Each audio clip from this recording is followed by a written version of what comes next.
Já uma manhã boa para todos nós. Esse é o grupo 7, né? A gente vai apresentar o experimento da difração de elétrons. Meu nome é Carlos. Meu nome é Eduardo. Meu nome é Pedro. E vamos dar início à apresentação. Ok, a gente vai primeiro fazer uma introdução teórica, fazendo perguntas mais básicas assim, o que é difração. Primeiro a gente pode analisar a difração no modelo mais clássico, né, com ondas de luz, por exemplo. Uma difração é quando a onda bate em algum orifício que tem um orifício muito pequeno, da ordem de grandeza do comprimento de onda, por exemplo. Ele sofre pequenas reflexões e sofre um espalhamento. Qual a importância histórica do experimento? Esse experimento é muito importante porque, na época de Jung, foi utilizado para comprovar que a luz era uma onda eletromagnética. Além disso, ela tem outras aplicações, como a gente vai ver com a importância de de Broglie e de Bragg. E por que a gente fez o experimento? Basicamente, a gente vai ter que tentar mostrar o comportamento dual do elétron. Ele pode se comportar tanto quanto onda, quanto partícula. E pode passar. Primeiro, a gente tem que chegar à pergunta o que é a lei de Bragg. A lei de Bragg, ela depende do ângulo que o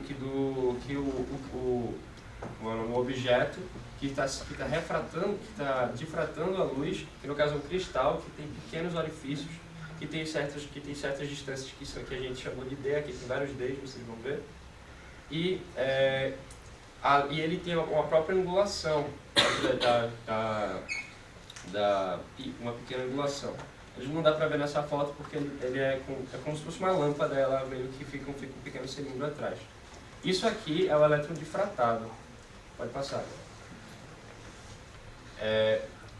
O que é a difração Então, realmente a difração de elétrons revela justamente o comportamento dual, porque mais comumente o elétron é tratado como partícula. E exatamente o que é o comportamento dual? Muita gente tenta achar que a matéria é onda e partícula ao mesmo tempo. Não é tão simples assim, até que eu nem eu entendi muito bem, como os professores explicaram. Mas o que eu entendi é que tudo vai depender de como você quiser medir. Dependendo do comportamento que a onda, que a matéria vai ter, no caso a partícula vai ter, você vai obter um resultado de partícula ou um resultado de onda. Então, isso aqui está bem poluído, mas eu vou separar em partes. O objetivo dessa imagem é simplesmente porque a gente vai usar muito R1 e R2. Eu quero explicar o que é um R1 e R2. Não sei se vocês conseguem ver, mas quando o elétron difrata, ele faz uma onda, ele faz uma franja aqui e faz uma franja maior aqui. Se não tivesse pequenos... E por que ele faz esses dois aqui? Não faz só um, por exemplo. Na verdade, ele faz vários, por conta dos desvios dentro do cristal, que você consegue ir também por conta da angulação. Isso aqui é basicamente como o que está acontecendo aqui. A gente tem uma voltagem, e o que acontece? Como é que a gente consegue fazer com que o elétron chegue a difratar? A gente acelera ele. Como é que a gente acelera ele? A gente submete ele a um campo elétrico, fazendo com que ele sofra a força da carga e acelere entre uma velocidade alta. Enfim, aqui é mais ou menos como essa angulação aqui, é como se a gente tivesse dado um zoom dentro do cristal para mostrar mais ou menos como é que acontece esse desvio angular que provoca essas franjas, que tem muito mais, só que a gente não consegue enxergar. E essa imagem, apesar de estar escrito luz aqui, é só para ilustrar graficamente a ideia de incidência de luz sobre um obstáculo opaco. Você consegue ver como aqui mostra que ele tem uma incidência muito maior no centro, no meio. Mesmo isso aqui estando plano, a ideia é mais ou menos a mesma. Pode passar. E aqui a gente vai fazer uma ilustração mais ou menos matematicamente. Por que a gente fez? Tu pode clicar nesse botãozinho, se você está atrapalhando um pouquinho. Clica. Pronto. Você consegue ver, isso aqui é a forma de energia cinética. E a gente igualou a energia fundamental do elétron. Como é que a gente conseguiu? Por que a gente fez isso? Já que até no próprio livro pergunta por que a gente não considera energia térmica, já que o cátodo esquenta. Bem, basicamente, o motivo é porque o ganho de energia cinética é muito maior, muito superior ao de energia térmica. Então a gente pode simplesmente, a gente teria que adicionar energia térmica, mas quando ela é muito pequena a gente pode desconsiderar. Fazendo isso, a gente consegue concluir que a velocidade do elétron vai ser igual a raiz quadrada disso aqui sobre a massa. E usando P, que é a quantidade de movimento, aí eu pulei uns passos, mas facilmente você consegue chegar nisso aqui. E usando essa equação, que é a equação de Broglie, no caso para as partículas, no caso o elétron, o que isso quer dizer? Isso aqui é o comprimento de onda que o elétron vai expor, e esse comprimento de onda é obtido através da razão entre a constante de Planck com a quantidade de movimento do elétron, que a gente já viu que é essa aqui, aproximadamente. E então a gente consegue concluir que o comprimento de onda vai ser igual a isso aqui. Agora, o que acontece? A gente vai usar muito essa forma, mas não dessa forma. Porque a gente vai fazer, um dos objetivos do nosso experimento é fazer comparação entre duas fórmulas para obter os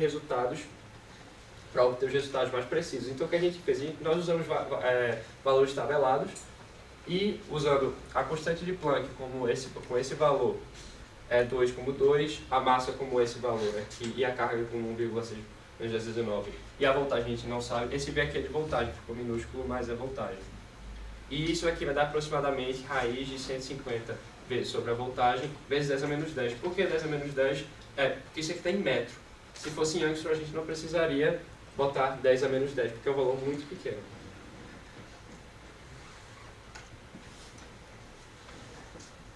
Tem que clicar naquele botão da direita.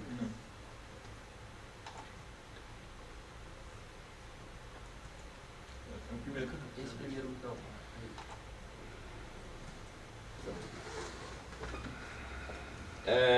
Tu clica no negocinho de novo quadrado porque tá torto. Não, esse não, o do outro lado. Vai pra cá. É porque ele não tá me vendo, eu tô fazendo ele. Certo. Eu tive que fazer isso aqui no Paint porque eu não tinha nenhuma imagem na internet, ele tá meio feio, mas enfim. E aqui engoliu o R, né? Enfim. O que acontece? Isso aqui é um anteparo que a gente obtém que é esférico, mas a gente meio que... ele está aqui, mas a gente meio que transportou ele para cá. Então, o que acontece? Isso aqui é o cristal, que tem pequenos desvios que são chamados de D. A gente chama de D. Aqui. São as pequenas separações. E são justamente elas que fazem com que a gente consiga consiga difratar os elétrons, porque se a gente usasse algo que fosse amorfo ou que não tivesse separações tão pequenas, a gente poderia não obter nada, porque nada poderia ter sido difratado.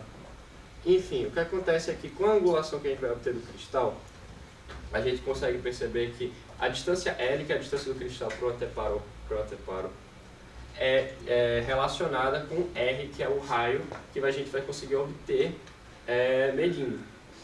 Aí a gente consegue ver que esse ângulo aqui, θ, não sei se dá para ver que é um θ, não é um zero. Aí a tangente de θ vai ser igual a R, o raio, sobre L. Vocês sabem, ele tem dois círculos aqui justamente porque são duas franjas. Então a gente tem aqui tangente de θ é igual a R sobre L.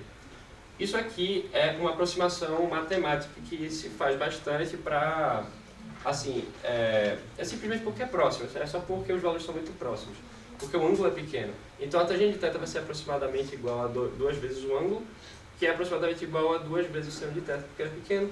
Então a gente consegue concluir que a 2 vezes o seno de θ é igual a R sobre L. Aí essa aqui é a fórmula de Bragg. A gente usou ela para... O que se fez com essa fórmula?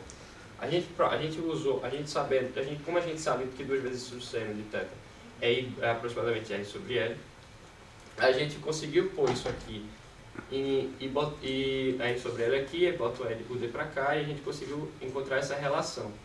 Só que vocês conseguem ver que o N ele foi engolido por... Ele nesse caso vai ser negligenciável, então como 1 no caso, e a gente consegue aproximar isso aqui para o comprimento de onda. que vai ser, então a gente consegue ver que, e aí como vocês conseguem perceber, a gente obteve duas fórmulas para obter o comprimento de onda, diferentes.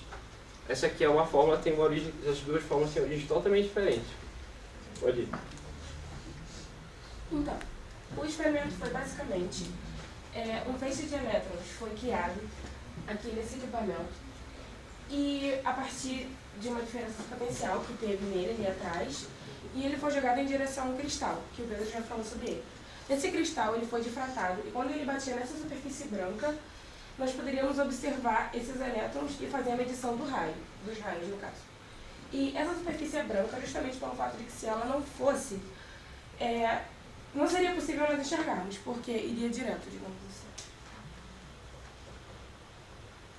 Os nossos objetivos foram verificar experimentalmente esse comportamento dual, que seria, no caso, o ondulatório dos elétrons, compreender o fenômeno de difração desses elétrons com diferentes energias, determinar a constante de Planck e comparar os comprimentos de onda de de Broglie com aqueles previstos na lei de Bragg. E, para isso, nós medimos os raios das circunferências, como eu disse, em cada voltagem aplicada, e que isso foi feito em intervalos de 0,5 kV, e foi de 0 a 10. E também nós colocamos esses valores nas fórmulas para verificar esses comprimentos de onda e para ver se eles eram equivalentes. Bom, então aqui a partir dos nossos dados coletados, nós conseguimos obter essa relação, no qual a gente tem basicamente duas tabelas principais. Essa primeira é referente ao R1, como a gente foi explicado, e a segunda ao R2. E dentro dessas comparações a gente realizou os cálculos tanto da parte de Broglie e de Bragg. E Bragg em especial a gente realizou os cálculos com essas distâncias conhecidas, que seriam D1, D2, D3, D4, D5. E a partir daí a gente conseguiu obter alguns resultados. D é exatamente os desvios dos cristais. A gente tinha os valores tabelados no livro e a gente tinha que ver qual eram os desvios mais precisos. Que seriam distâncias interplanares. Isso. E a partir disso a gente conseguiu obter esse resultado aqui bem coincidente, no qual o D1 do Bragg é mais correspondente ao R1 e o D2 de Bragg da segunda tabela é mais correspondente aos valores de R2. Então, por que nós vemos dois anéis de difração no experimento?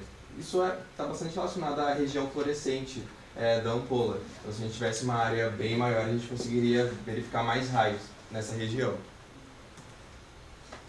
E aqui a gente teve o nosso primeiro gráfico, esse é referente a R1, no qual a gente conseguiu realizar em função de R1 e 1 sobre raiz de V. E a partir daí, então, a gente estabeleceu as relações necessárias e conseguiu obter o D. Como vocês conseguem ver, teve um pequeno, grande, desvio aqui. Foi eu que medi, pessoal, desculpa aí. Sim, volta rapidinho, porque está faltando uma coisa. Isso aqui é o seguinte, a gente queria também obter os valores de D. Isso foi muito importante para ver, aí a gente usou, como muitos de vocês devem ter feito também, a gente usou os gráficos para conseguir chegar aos valores de D tabelados no livro. Então o que é que a gente fez? Como é o nome? A gente consegue ver que isso aqui é uma função de primeiro grau. E sendo R1, sendo o raio do círculo medido igual sendo Y, e 1 sobre raiz de V, raiz quadrada de V, que é o potencial, como X. Essa fórmula aqui é basicamente está totalmente relacionada com aquela outra fórmula, só que deduzida. Aí a gente separou aqui o 1 sobre raiz de V aqui como X e o R aqui como Y. E como a gente sabe que Y é igual a X, nesse caso seria Y igual a X, porque não tem nenhuma aqui constante linear, a gente vê que o coeficiente angular vai ser isso aqui. E o que vai ser o coeficiente? E aí o que a gente consegue chegar? Botando uma fórmula no computador, ele consegue bater o valor do coeficiente angular. Então, como a gente já sabe o L, que é a distância, que é 3 centímetros, a de 150 ele consegue aproximar. Isso aqui é só um monte de 0 e 1, e aqui a gente só vai precisar do D. E aí a gente conseguiu obter mais ou menos o valor esperado, foi muito próximo. Pode ir. A mesma coisa a gente usou para usar, e aquele era para obter o D1, esse aqui foi para obter o D2, que era exatamente 2,3 também, exatamente 2,3 também, não teve nenhum erro aqui. E essa era a mesma ideia. Esse gráfico aqui já é outra coisa, já não mede E. Esse gráfico, justamente, como ela tinha falado, que a gente, em determinado momento, vai medir a constante de Planck. E como é que a gente fez isso? No começo, você pode perceber como é que a gente fez o cálculo sem usar a constante de Planck. A gente fez usando a constante de Planck tabelada. Só que aí a gente usou a mesma fórmula, só que dessa vez vai determinar a constante de Planck. Então o que é que a gente fez? A mesma ideia. O que vai ser o coeficiente angular, que é daquela fórmula que a gente já tinha visto, vai dar em função, vai ser o comprimento de onda em função de 1 sobre raiz de V, vai dar uma equação linear, e aqui também tem a mesma medida, eu não fiz 2 erros não. Isso aqui é a constante de Planck, que a gente vai determinar, e a gente já tem 2 vezes a massa que está no livro, e a carga do elétron também, a gente usou o valor que estava no livro, na apostila. E a gente obteve o valor que é mais ou menos 6,64 vezes 10 a menos 34, mais ou menos. Só fazendo uma consideração rápida aqui, no lambda não poderia ser usado a unidade medida, que seriam os metros. A gente deveria usar nanômetros. Mesma coisa, a gente obteve agora usando, como é o nome, outro cálculo, usando valores, acho que são valores menores ou menores, eu não lembro agora. Acho que são menores. E a gente usou a mesma proporção aqui, e deu um diferente coeficiente angular e deu aquele valor ali. A gente conseguiu pelo menos chegar na mesma ordem de grandeza, né? Nada mal. Bom, também queria perguntar uma apostila que são: seria possível verificar a diferença de prótons e de nêutrons? De prótons, sim, já que esse feixe foi criado a partir do MTDP que teve entre o cátodo e o ânodo. Então, já que os prótons também possuem carga, seria possível sim, mas os nêutrons não possuem. Então, no caso, nós não verificaríamos esse mesmo comportamento com eles. Se a gente fizer os experimentos da mesma forma. Exato, da mesma forma. Que a gente usou a carga para acelerar. Não, desculpa, ela pode continuar. E por que quando utilizamos os valores de massa e repouso e não relativística do elétron? A gente pode verificar aqui a comparação da velocidade, de acordo com a velocidade da luz aqui. E, no caso, nós não verificamos com 10 volts, nem com 100 volts, mas não seria possível... Nem com 100 kV. Isso, nem com 100 kV, por conta do equipamento. Não seria possível verificar com 10 e 100 kV, nem com 1, que nós fizemos e não deu mesmo. Com 10 nós fizemos e deu, e com 100 daria bastante para observar. Aí sim, e mais ou menos a ideia, para esclarecer um pouco essa ideia, a massa relativística a gente usa para valores de velocidade muito alto. Esse aqui é a velocidade da luz, certo? E aí o que acontece? A gente consegue chegar, você consegue ver aqui que a partir de 100 kV a gente não conseguiu chegar nisso, só parou aqui. A maior velocidade do elétron que a gente conseguiu chegar foi justamente 0,19 vezes a velocidade da luz, ou seja, mas foi baixo, relativamente baixo. Agora, se a gente tivesse usado 100 kV, a gente teria chegado a mais da metade da velocidade da luz. Nesse caso aqui, por isso tem exclamação, a gente teria que usar massa relativística para conseguir obter resultados mais coerentes. Então, no final, nós conseguimos concluir que tanto as fórmulas de de Broglie quanto de Bragg, elas, além de conseguirem experimentar no experimento, nós conseguimos obter o resultado do comportamento dual da matéria e, no caso, o elétron. Esses são os livros que a gente usou. A gente queria agradecer aos monitores, especialmente a Pedro, por ter nos ajudado com o que a gente estava fazendo. Estava difícil. Na primeira metade do experimento a gente sabia o que estava fazendo, não fez nada.